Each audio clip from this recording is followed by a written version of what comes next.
just returned from a trip to Kenya with Amarula, where we visited with these guys, the gentle giants of Africa, the elephants. In Amboseli National Park in Kenya, we met Dr. Paula Kahumbu. And meeting her and being on this trip changed my life. I want to make a couple of videos about this trip, but I wanted to start with her, and I wanted to just let her speak. I'm not going to put music as the backdrop of the video. I just want you to listen, and I hope that you'll watch the whole thing.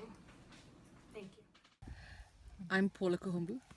I'm an ecologist and Kenyan, and I run a campaign to save elephants. I run an organization called Wildlife Direct. Our campaign is called Hands Off Our Elephants, and we partner with Amarula. Right now, we are in the middle of a herd, the PC family in Amboseli.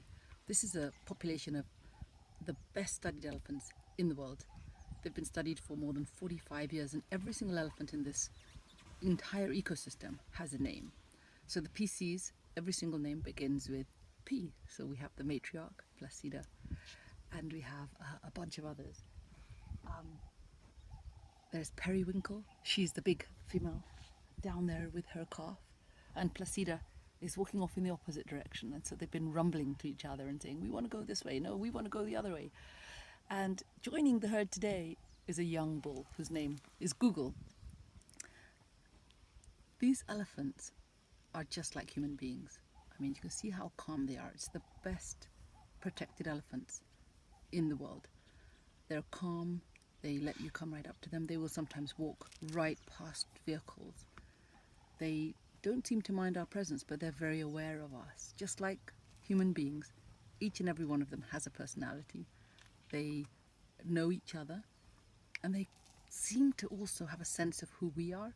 They're relaxed, not worried at all.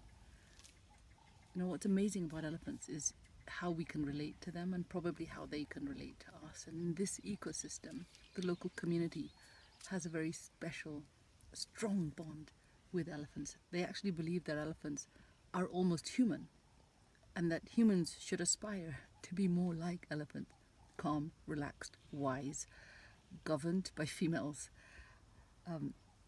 If you don't already know elephants and love elephants, then this is the place to come to, because you can't help but feel awe and just be totally inspired by them. They are majestic. Somebody like Google probably weighs 4 tons or more. He could toss this car if he wanted to, but he chooses not to. He's just, calm. When I'm with elephants, I have to say it feels like time slows right down. It's such a calming experience. I never tire of it, and I can say that every single person I've brought out to meet elephants has gone away saying it was the best day of their life. So,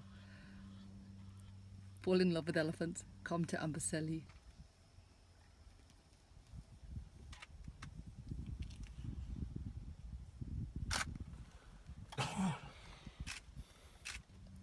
Every 15 minutes, one elephant somewhere in Africa is being gunned down for their task.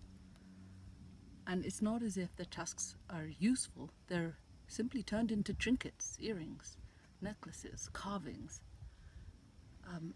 It seems such a tragedy that people around the world are buying these ornaments because they see them as beautiful and valuable, and they forget that an animal, a being, an elephant, has been killed. When an elephant dies, the rest of the family becomes really, really traumatized. They mourn the way we mourn. They cry tears just like human beings. And what a cruel thing to kill an elephant just so that you can wear its teeth around your neck or in your ears. It seems outrageous. We need all the help that we can get to tell people in the countries where ivory is worn, Australia, America, Europe, and especially Asia.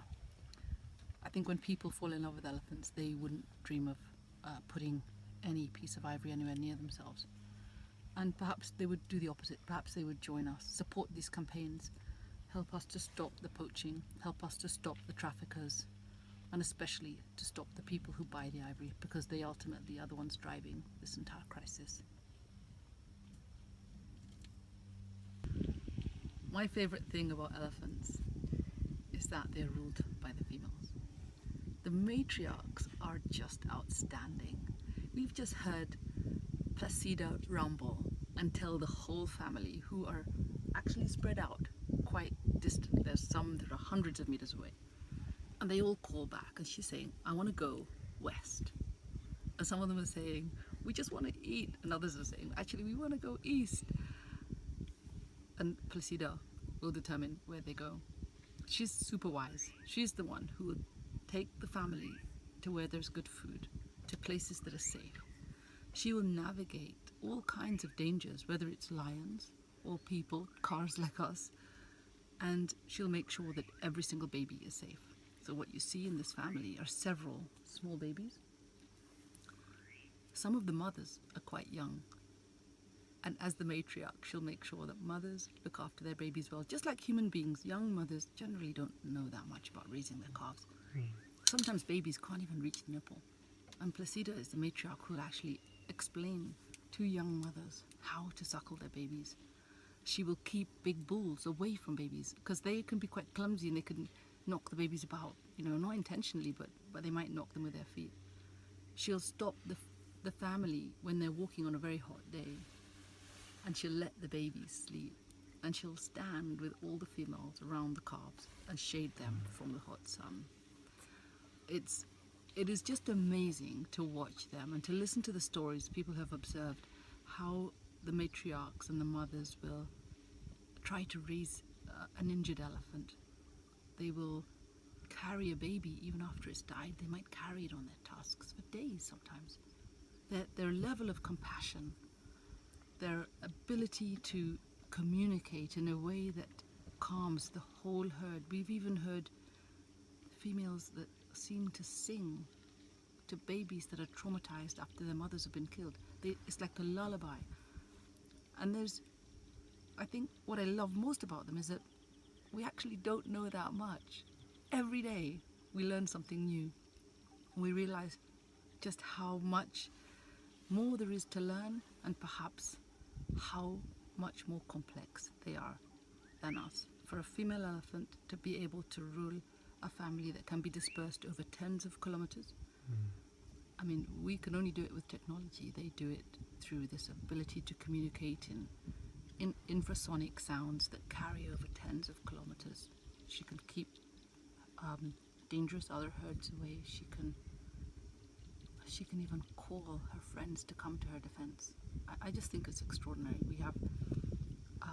We'll probably never fully understand them.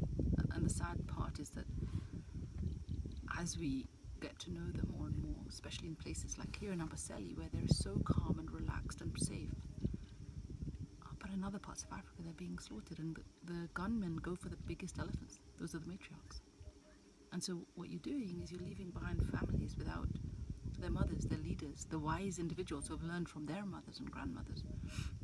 So what you end up with are these delinquent families of elephants who become problematic, and then they cause problems with communities, and people stop liking them.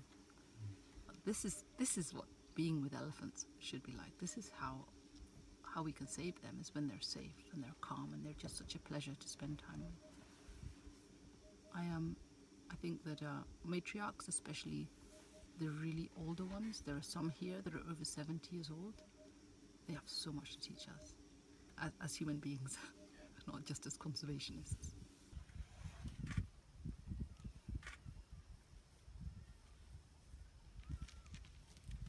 Periscope is interesting because it's live. You can't do that. Periscope is interesting because it's live. You can't do that.